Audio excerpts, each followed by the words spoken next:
Let's do this. Hello, people. Another beautiful day. Yep. Or yep. Hope your five senses work, your health and strength is good or excellent. What? What's up, gamers? What's up, Tech for Gamers? What's up, Tweaktown? Look, got two articles here. One from Tweaktown, both of them from Tweaktown. Listen to this. It says Take-Two CEO says consumers are limiting game purchases and spending, right? And then the other one is this. EA says gamers are selectively buying blockbusters as inflation's racks the economy. So, you know what? Let me read both articles and I'll talk to you after this. Listen to this. Let me deal with the one from Take-Two first. It says this. Take-Two CEO says consumers are limiting games purchases and spendings. The CEO of Rockstar Games and GTA parent company Take-Two Interactive say that consumers are becoming more selective in their game purchase habits. It says here, Take-Two Interactive CEO Strauss Zelnick comment on the new 70 price point for current gen games in today's inflation-driven microeconomic environments. Says here, our findings indicate that the new $70 price of games has led to a reduction in unit sales. The current inflation market has forced consumers to more carefully weigh spendings on niche, nice-to-have entertainment products like video games, as they struggle to make ends meet. As a result, gaming top platform holders Sony has sold less titles but generate record revenues on games sold, indicating that consumers are responding to the new $70 price for games by buying fewer titles but spending more on the games they buy. We've seen publishers like Sega, Capcom, Nintendo talk about the new $70 price point during the tough market, with Capcom indicating it may not raise prices, Sega saying that it's not yet sure on the price hikes, and Nintendo confirming that $70 wouldn't be the base price for its new games.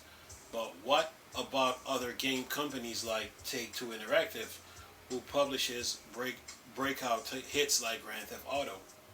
It says here, in recent earning calls, Take-Two Interactive CEO Strauss Zelnick gave a frank and level-headed response to a question about the consumers responding to new 70 price point of current PlayStation 5 and Xbox Series X and S games.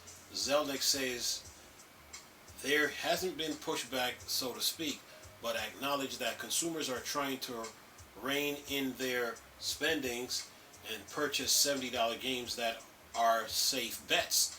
This would include Zelda, Grand Theft Auto, Red Dead Redemption, Final Fantasy of games. Our public survey, over 25,000 respondents, tell a different story, with most consumers saying that $70 is too much for AAA games. And then it says here, here's what Zelnick said concerning the $70 price point. In terms of pricing point that you raise, we're not seeing a pushback on frontline prices. What we're seeing is consumers are seeking to limit their spendings by going either to stuff they really care about, blockbusters, or value, and sometimes it could be both. The good news is that we have a bunch of blockbusters and we have a wonderful catalog. The other news is we also have a robust frontline release schedule, and without regards to price, there has been some pressure as a result. If a consumer sees something is interesting but not necessarily yet a huge blockbuster, we think that will change.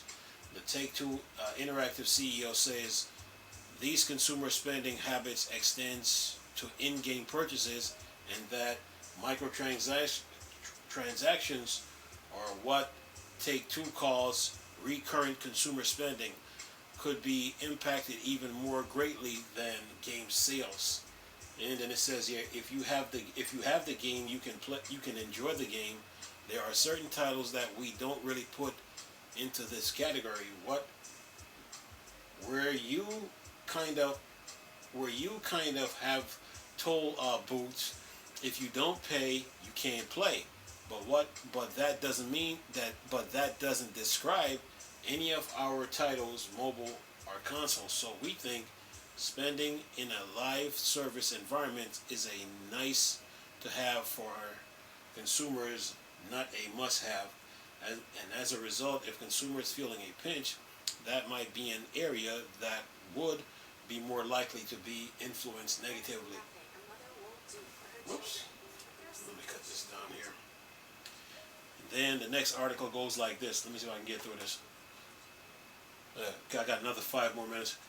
EA says EA says gamers are selectively buying Blockbuster as inflation racks economy. It says here, with game prices increasing to $70 and disposable income shrinking, consumers are gravitating to big blockbuster franchise for their game purchase. And then it says, Electronic Arts CEO Andrew Wilson discussed how the current inflation market is affecting consumer purchasing habits on video games. Then he says here, EA been in the game industry for 41 years, so the company has seen various contractions and inflations of the global economy, with basic costs of living on the rise.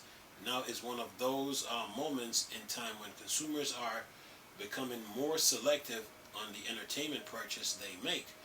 These trends have led to a shift towards major blockbuster AAA game brands, which are reinforced by the higher $70 price tag for new titles.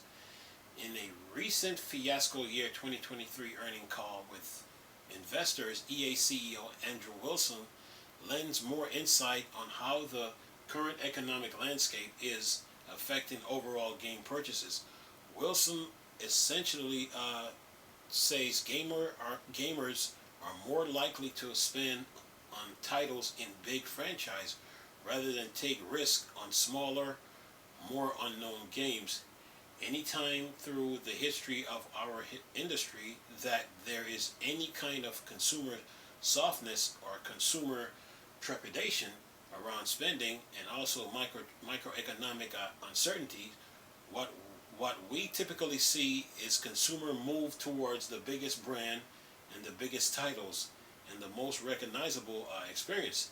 And that really comes down to the kind of general consumer behavior, which is they have less money that they're willing to risk against new things or smaller things or unknown things. And typically our brand like FIFA, like Madden, like The Sims have performed very well at these times. That's, however, is a moment in time, and our expectation is that as we move through the particular phase and as consumer spending continues to strengthen over time, that there will be opportunities for new titles and new brands. And then he says Wilson's words echo those spoken by Take-Two Interactive CEO Strauss Zelnick, who also acknowledged that consumers are becoming more careful in which games they buy because their discretionary income is more limited now than before. EA is certainly aiming to maximize its biggest brands to weather the current environment and build a more stable base, synergies between premium products and live service. The company is now doubling down on what it's called game as a platform, a new buzzword that essentially means that EA will extend its major brands through multiple touchpoint and business models. Game Pass. It says here EA outlines a plan that includes four cornerstone play, create, watch, and connect. The idea is to add new features in EA biggest games, including user-generated content like what you'll find in Battlefield Portal mode or The Sims. And that is that. So I will leave both articles in the description box, both links. Well, the video game landscape have changed, and consoles are getting more powerful, and the games are getting more bigger. And from let's say from 1990 till 2023, up to 2023, video games have been 59.99 plus tax. But this is 2023 now, so like like Robert De Niro said in Ronin, the prices got to go up. So with games now costing $70, and game studios, they have a decisions to make. Should they charge $70 or do not charge? Um, let's see here, Nintendo. See if I can go back to it. Let's see here, Nintendo. Let's see. I think it was Nintendo here. Nintendo, Capcom. It says Capcom indicating it may not raise prices. Sega says it's not sure yet on the price hike, and Nintendo confirming that 70 wouldn't be the base price for its new games. Look, this game studios, they got a decision to make, to raise the game prices. Remember, from 1990 to 2023 now, games were $59.99.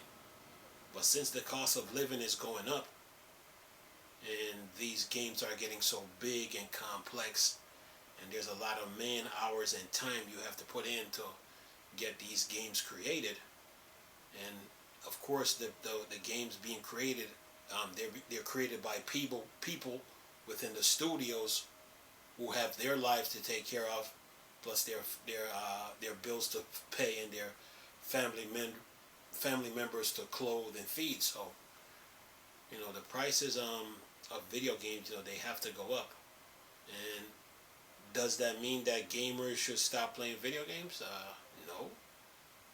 It just means that the cost, the times have changed. So, and games are getting bigger by the year. Like, I think the CMA, they said something about some video games will cost $1 billion to make. So with that being stated, the prices of video games have got to go up.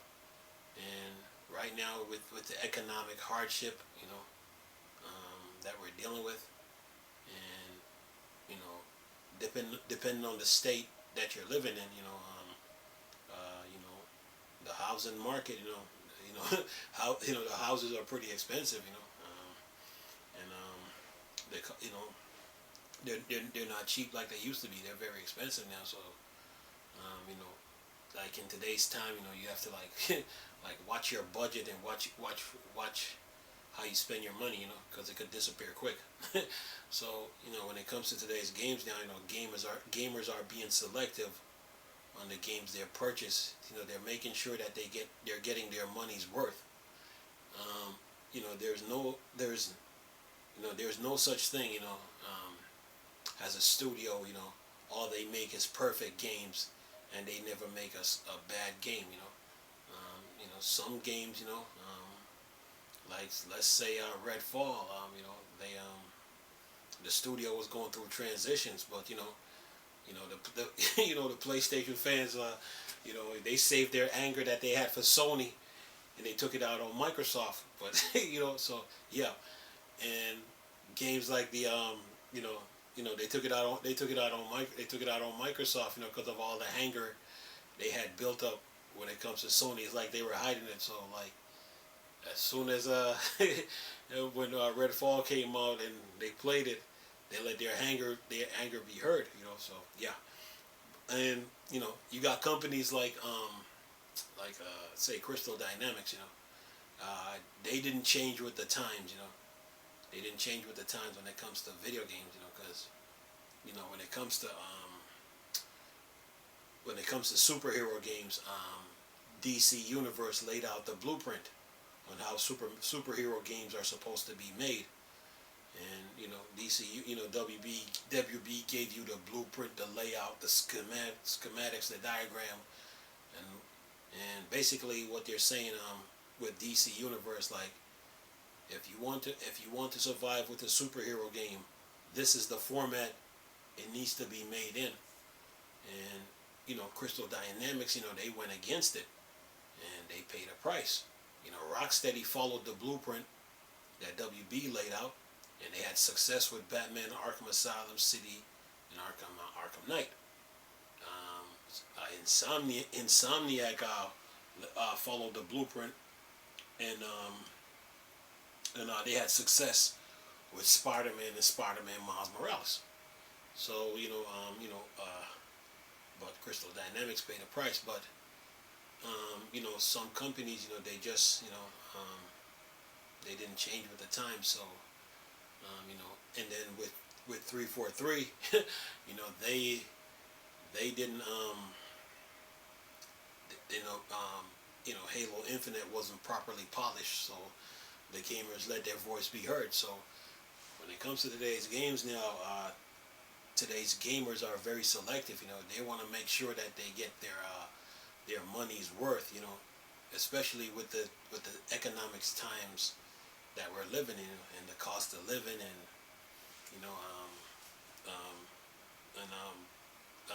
and the cost of living, and as far as like employment is concerned. So right now the gaming industry, they just went through a transition, when it comes to the pandemic. So and they had to make changes. So they are feeling the pinch right now. So when it comes to these games now, they have to be careful because they don't want to miss out on they have to make these games now. They know that now. They know now that they can't come out with any kind of game and then thinking like they're gonna have success. If they're gonna make something, it's got to be really good. And today's gamers are trying to make sure they get their money's worth. So yeah, developers now, they have they're being watched carefully now. So yeah, but the pandemic right now played a role with the way the game industry is right now. So the game industry had to make adjustments. But video games price are $70 right now. $70. With the way these games are being built right now, I don't think, me personally, I don't think $70 is that bad. Like if it was $90, then we might have an issue. But $70, nah, it's not that bad. Like people make it, make it out to be. It's just that today's games now that we're in an open world environment, in an open world era right now, they're very detailed. They're very big. They're very open world, very big, and very detailed. So that's a lot of man hours and time it takes to make those type of games. So these developers are trying to make sure that they're getting paid for what they develop. So yeah. But the price being $70 right now, $70 is not that bad. Now when you get up to 80 and 90, now we're gonna be like, okay, now I gotta look at you. But other than that, man, we're just in a different time right now. When it comes to the gaming landscape, and the pandemic has have a lot of people eyes open now because they don't know what's next. So with the amount of business that went up during the pandemic, and the amount of jobs that were lost, the video game industry took a hit. The video game industry took a little hit, but they also benefited from it, because with the pandemic, it was about infrastructure. Those who had the infrastructure could weather the storm. But other than that, man, games being $70, They got to go up at some point. You know? And the way these games are being built right now, the way these games are being built and how big they are right now, and these developers, they're humans too, and they got family, they got themselves to take care of, and they got their families to worry about. So $70, hey, why not, But then again, you got games that are MMO that that a lot of people play. You got games that are battle royales that a lot of people play too. So you could save money that way. Whatever. I mean, you could play, say, like DC Universe. A lot of people play that online. That could sit. You could, if you're into that type of game, you could play. What's another good one? For all the Call of Duty fans, like Warzone. That could save you some money, you could play like Final Fantasy Online. That could save you some money. You can play what's another good one? Like Elden Rings or Skyrim. You got to play like big AAA games. That could save you some money. You can play like open world games that can save you some money. So. Not every game you see you got to get, so in today's time you got to pick the ones that you really like, and I don't think the price will affect you that much, $70, but at least you're getting your $70 worth of investment, so yeah, I mean, there's a lot of big games that are coming out this year, what, Spider-Man 2, Starfield, there's a new Call of Duty coming, there's there's Summerfest, so to survive this gaming economy right now, you got to pick the games that, that are like, well, you got to pick games, sure, you can pick the single player games that you like, and you can play, but you can also pick games that everybody play, games like Destiny, games like Anthem, people play that, to save some money because they like it. And so, when it comes to in today's video game climate, if you don't have the money to splurge, you don't have the money to splurge when it comes to video games where you can buy multiple games, then you have to look into like, okay, what game can save what video game can save me some money? Maybe it's Skyrim, maybe it's Elder Scrolls Online. A lot of people play that, maybe it's a Batman game or something. Maybe it's Gotham Knights, a game that a lot of people play, So in today's video game climate, you gotta pick a game that save you some money, a game that that get a lot of updates, and what a lot of people play, and that way you can continue gaming, but that way you can continue gaming through tough times. So yeah, we're just in a different climate right now. Times are tough right now, so pick your games wisely, and have fun. But a $70 price point, well, these games are getting so big now. Hey, these developers, they got employees they have to pay. So yeah, and the employees now, they have their own lives to live, and they got families to take care of. So yeah, and they have bills to pay. So the prices got to go up. Sometimes you could